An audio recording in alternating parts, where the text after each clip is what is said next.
Welcome back to our podcast, which we call Busting Addiction and the Myths That Surround It. This podcast is sponsored by Safe House Rehab Thailand, where we offer clients a life-changing experience in the perfect environment for recovery. And it's closer than you think. Just visit safehouserehab.com to learn more. My name is Bruno J. And here's why I created this podcast. It's getting crazier and more deadly than we could have ever imagined just 10 years ago, with opioids and now fentanyl, which is 100 times more potent than heroin. A while ago, I noticed that there was no podcast dedicated solely to talking to that one super important group without whom many addicts would never make it in. And I realized then that I had the ammo to blow up some of these myths so that nothing but the truth survived. So if you love an addict or alcoholic and you feel like your loved one is sucking the oxygen out of your life, then this podcast is for you. If your loved one is driving you crazy and stealing your money, your peace of mind and your sanity, this podcast is for you. And if you're feeling rage and shame and your self-esteem has been flushed down the tubes, this podcast is for you too.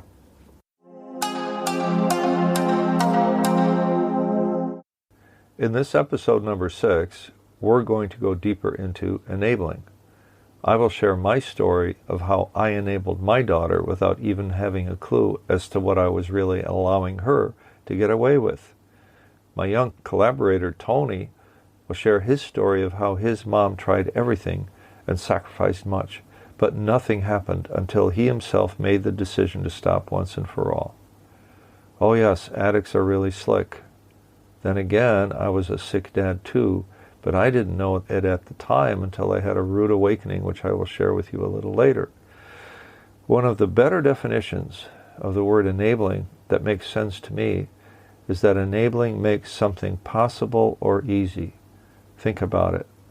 When I enable an addict, I make it possible or easy for him to continue to abuse drugs and or alcohol or both. Making something possible is pretty powerful stuff. That suggests that we are just sitting ducks, waiting for the addict who has his way with us to fully take advantage of us, to rip us off, to steal our money and our peace of mind, to live in our heads rent-free, as the Al-Anon saying goes. And even though we put up a fight or argue or plead and beg and threaten, what we do not know at the time is that we are dancing with the devil, if you will. Not in the sense of evil, but in the sense that we are powerless over this almighty powerful disease, and we live with a crazy illusion that we can wrestle it down or negotiate our way to victory. Don't forget that when we are fighting with our boy Johnny, we aren't just fighting Johnny. He has as little control as you do over his disease, and that is none whatsoever. Now here's something that might make the hair on the back of your neck stick straight up. Your boy Johnny, the addict, is just channeling the disease.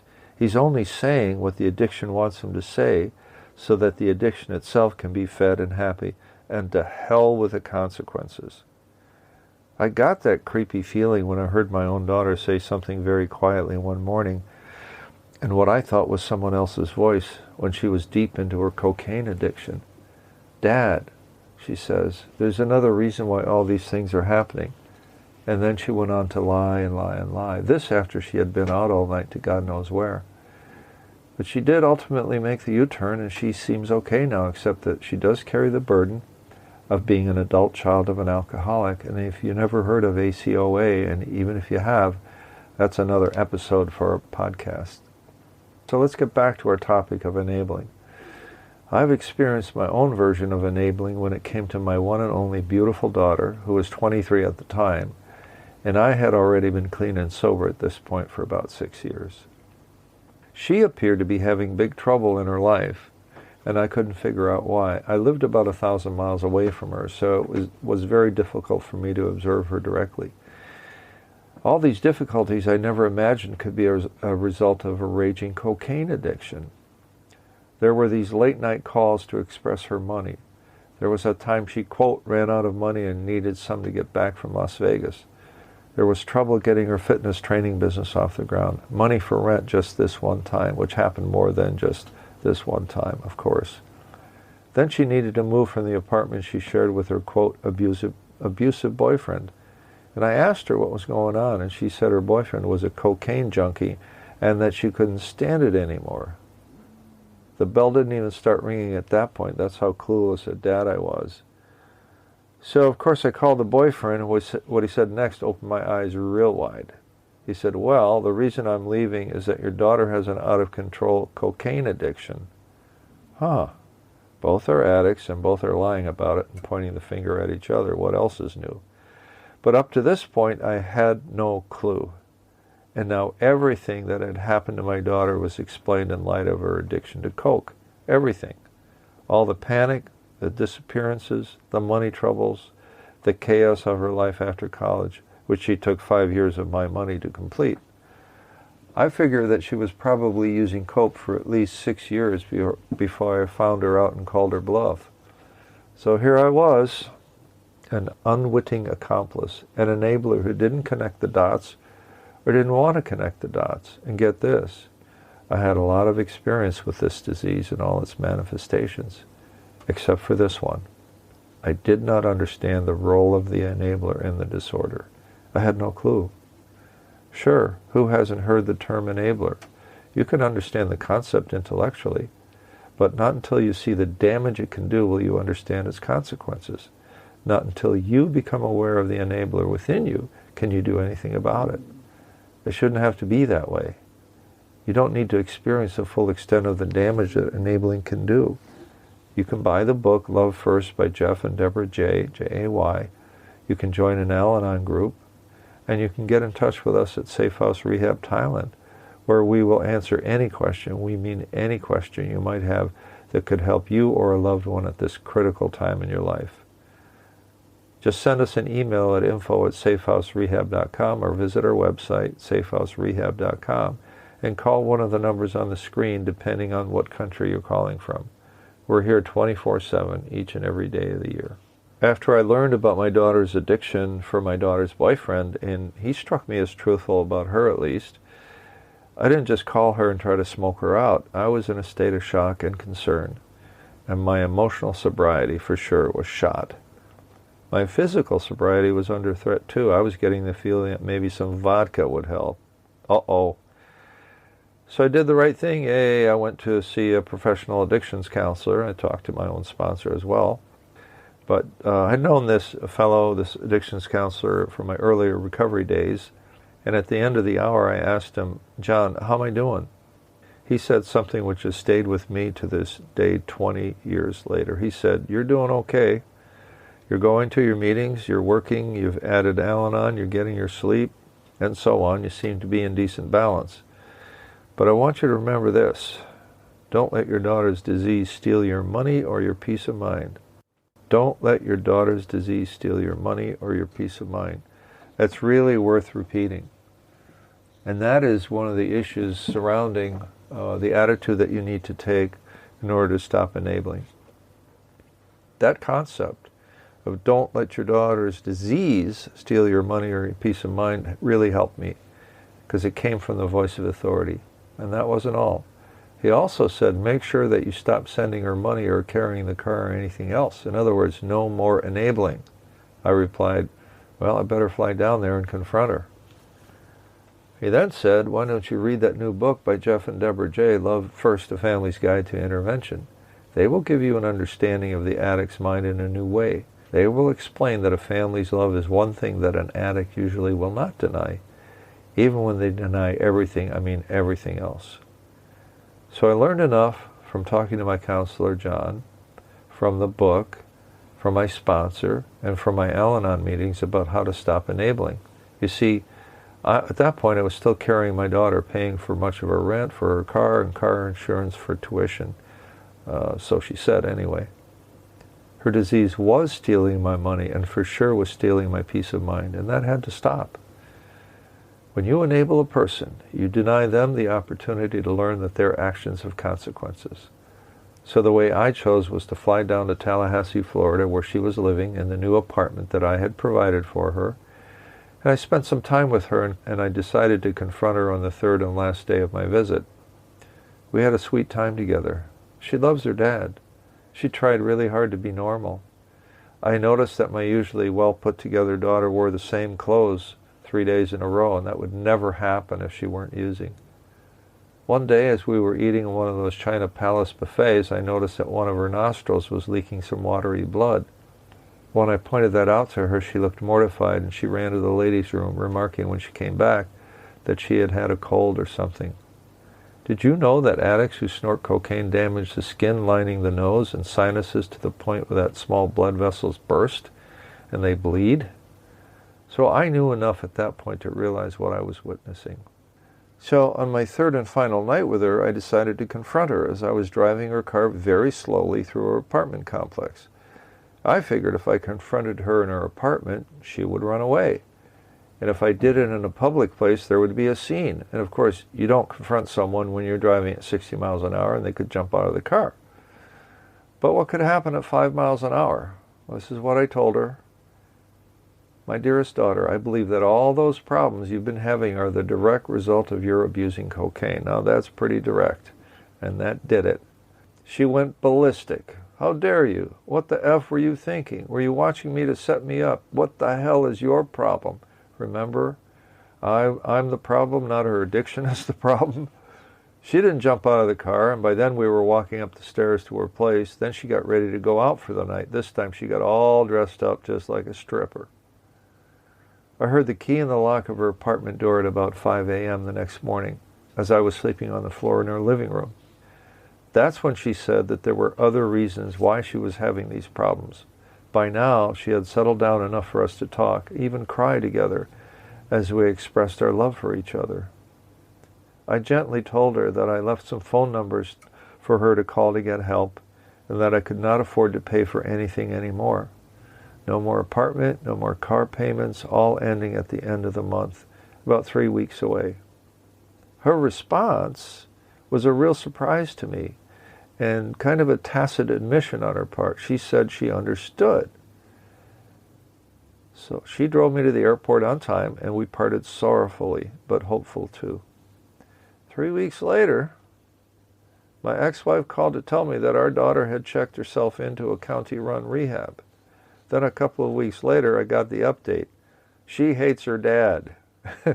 Then toward the end of her 4 weeks, she wants to make it up to you. My, how a stay in rehab can change a person's attitude. My, how I enabled my daughter for years, making it possible and easy for her to keep her addiction alive and progressing. This story does have a happy ending, if there is such a thing as an ending in the world of recovery. My kid ended up joining CA, that's Cocaine Anonymous, and even taught me a few things. Imagine that.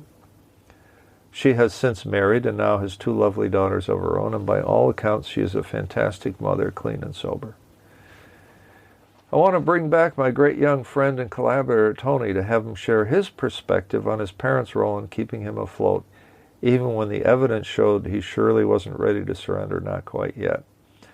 So Tony, tell me the FU story again and leave the juicy details in this time for a couple of reasons. A, it's a fascinating and riveting listen, and B, it's also a huge lesson.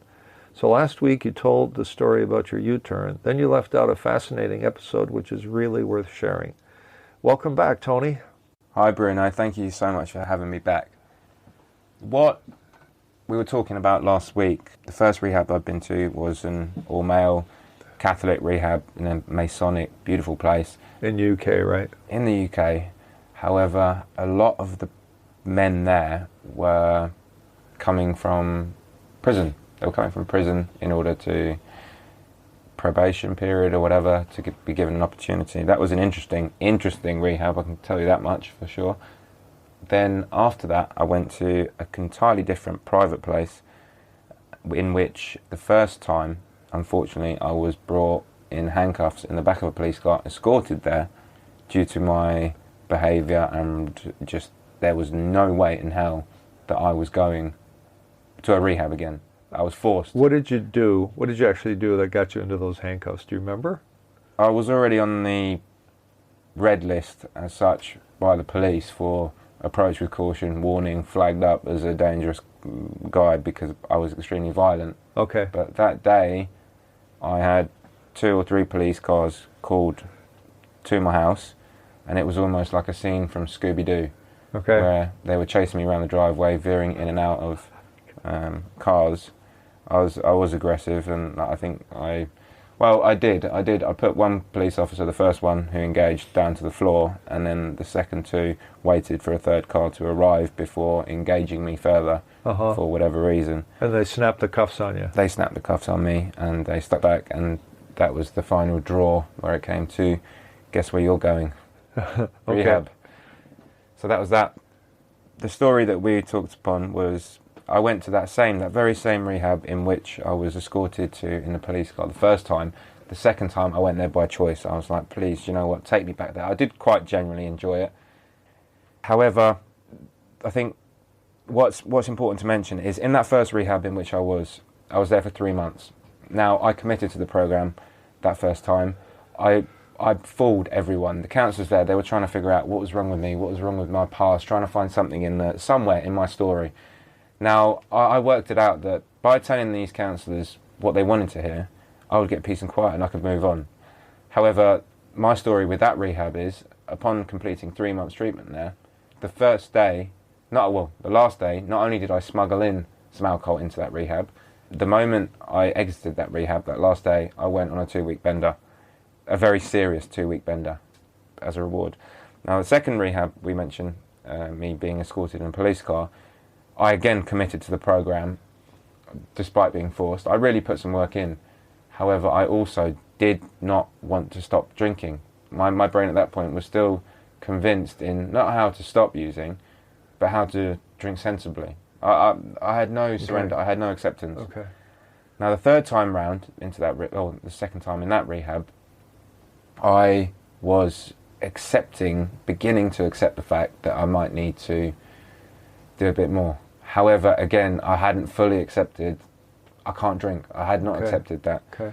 And at this stage, I had many people that were involved in my recovery, my family, the counsellors, even my GP, who was my family GP, a fantastic, wonderful woman who really went out of her way to help.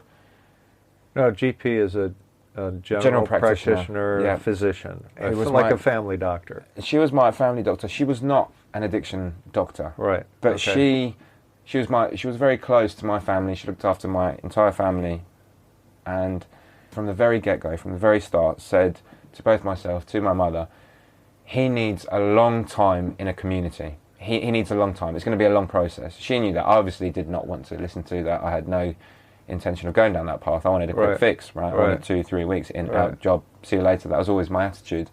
But I did commit to what was thrown at me. Now, in this place, in the second place, I had counsellors and everything else. My mum was getting very involved, hands-on. She was going to speak to all these counsellors, really begging of the desperation, trying to get help for me, trying to befriend these counsellors, who she did befriend in a way, but in a good way, who I also befriended, and they were trying to approach me and talk to me to my mum's grand master plan, which was in fact long-term recovery, which was not mine, which was long-term treatment.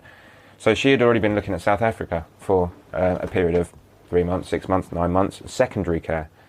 Now, at that all stage, this is very expensive stuff, right? It is. Now, I have to say that my family forked out everything that they had, everything that the more distant family had, and then maxed out everything, from whether it my dad being with his banks, whether it be his personal possessions, like his selling his car, as I explained to you. His beautiful car. Yeah, but my mum even went to the church.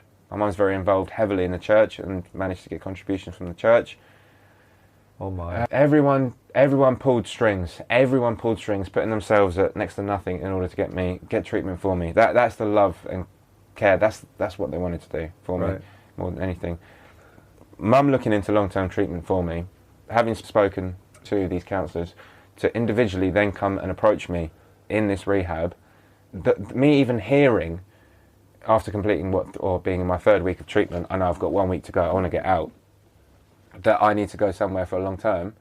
My direct messages to every single one of them were F you, F you, F you, F you, to everyone, to my mum, to the counsellors, to anyone suggesting it, even to my Total GP. defiance. Yeah, not happening. It is absolutely no way happening. Not on my watch. Okay.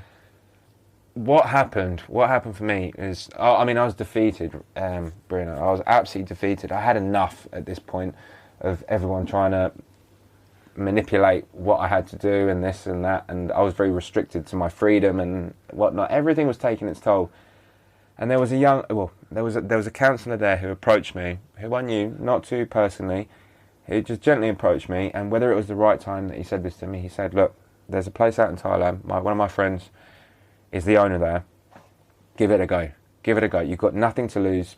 And that's all he said, And I didn't, it wasn't forced upon me or anything like that. I then took a look for myself.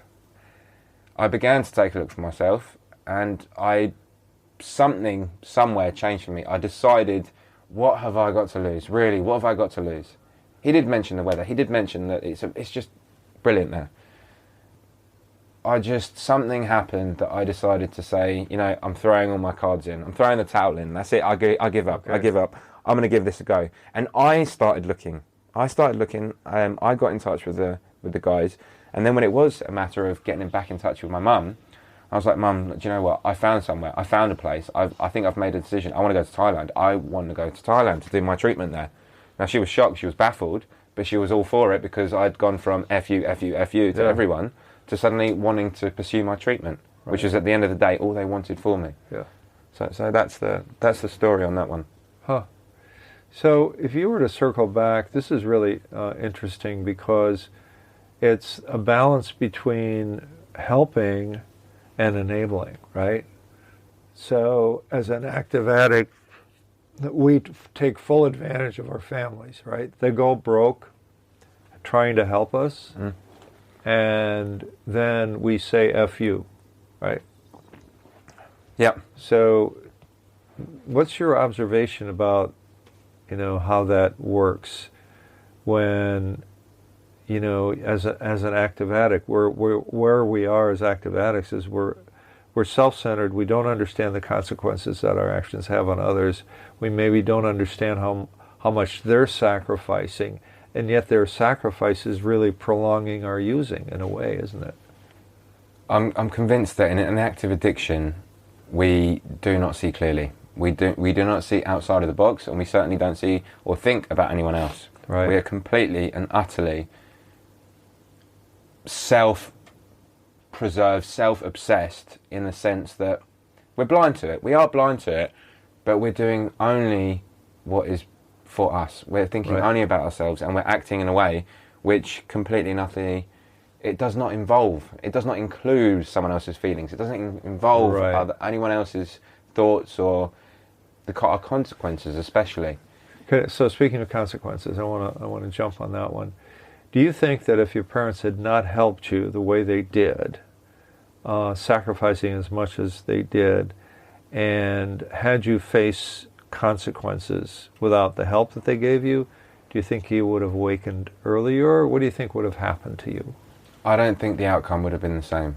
It could have been a lot worse. It could have been death. Genuinely, it could have been death. Yeah.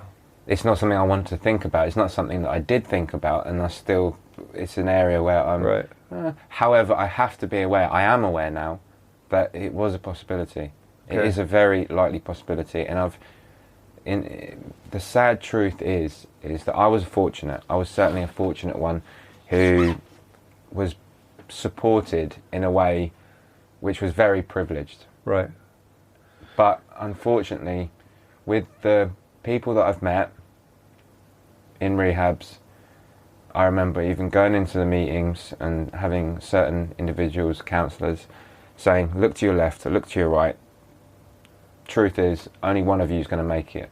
And then my perception of that was, what are they talking about? Right. I don't believe this. I mean, I am a kind of person who, I believe the proof is in the pudding. I believe it when I see it, right? And the sad truth is, from 1, 2, 3 different rehabs where I made friendship groups of 6 people, perhaps 10 people, 12 even, and I know the story of what's happened to them since.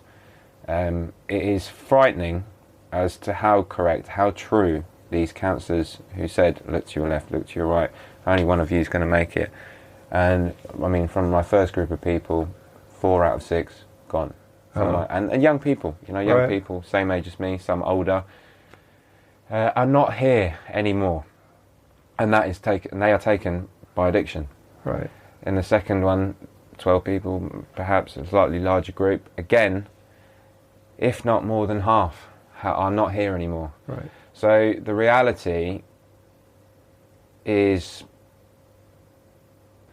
what we warned about. And I didn't want to believe that reality, and I certainly didn't put myself in the category of chance of death, I'm not going to be here. Unfortunately, the truth be told, that it really is something that takes lives. It takes people's lives, more than we so think. So do you think that the bottom line lesson in all of that, one of the bottom line lessons at least, is that it's all about your personal commitment?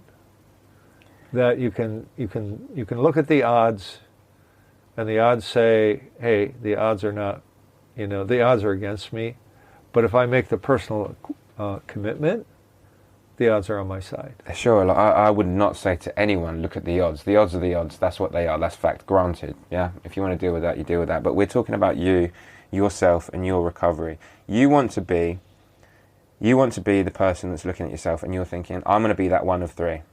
Be aware of the stats, but don't look at the stats saying, I'm not going to make it. Use the stats to say, I'm going to be the one who is going to make it. There is a chance, but as long as you're always that one. And the difference is what? What is the difference for that person who makes it? Is it personal commitment? What is it? Is it surrender, or is it... I feel strongly on this topic, and I feel if you don't want it, you will not get it. Okay. Right. If you want it, if you truly want it, there is absolutely nothing stopping you from getting it. Okay. Get the help you need. Get the guidance you need. If you fall, you fall, but if you fall, you can always get back up. Right. Commit to what you want. Okay. But if you want it, you will get it. Okay. There is nothing stopping you from getting it. You got to do the work, though, right? You've got to do the work. Yeah. You got to do the work. Okay. You got to do the work. You can't run before you can crawl.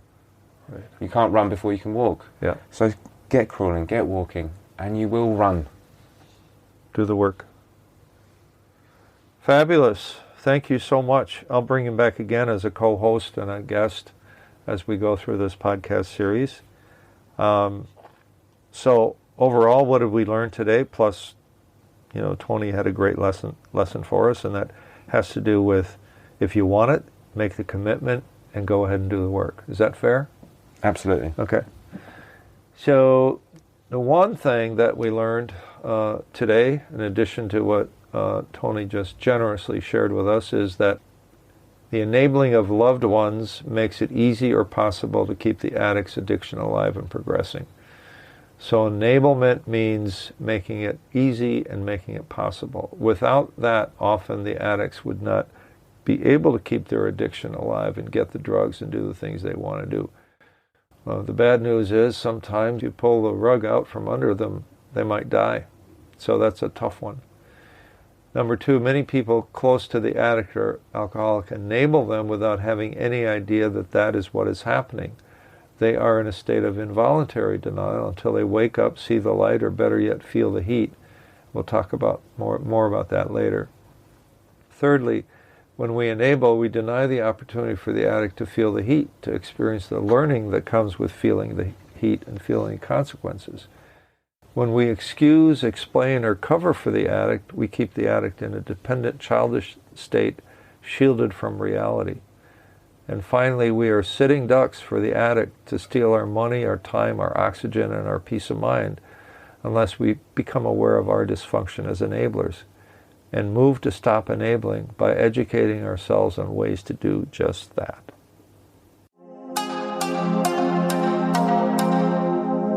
The Busting Addiction and the Myths That Surround It podcast is brought to you by the caring professionals at Safe House Rehab Thailand, who offer clients a life-changing experience in the perfect environment for recovery. Just ask us any question, we mean any question, at info@safehouserehab.com, and we may use it on the air with your permission, of course, or visit us at safehouserehab.com. We want to help you make an informed decision for yourself and your loved one at this very important time in your family's life. So tune in next week for the next episode of Busting Addiction and the Myths That Travel With It. And we'll see you next time.